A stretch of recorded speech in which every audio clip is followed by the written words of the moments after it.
Narinig din ng malakas na lindol ang lalawigan ng Samar kaninang umaga dahilan ng pagkasira ng infrastruktura at paglikas ng mga residente.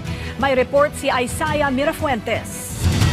Naramdaman din sa Samar ang lindol kaninang umaga. Sa video na ito, makikita ang usok mula sa isang poste. Halos mag-zero visibility dahil sa kapal ng usok na nanggagaling sa poste. Ayon sa mga ulat, pumutok ang poste dahil sa nangyaring pagyanig. Nagtulong-tulong naman ang mga residente para mapula ang apoy gamit ang fire extinguisher.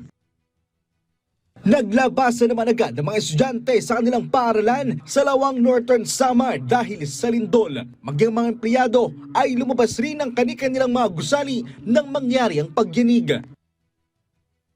Sa Katarman Samar, naramdaman rin ang pagyanig. Nagpanik ang mga residente at napatakbo sa mga kalsada.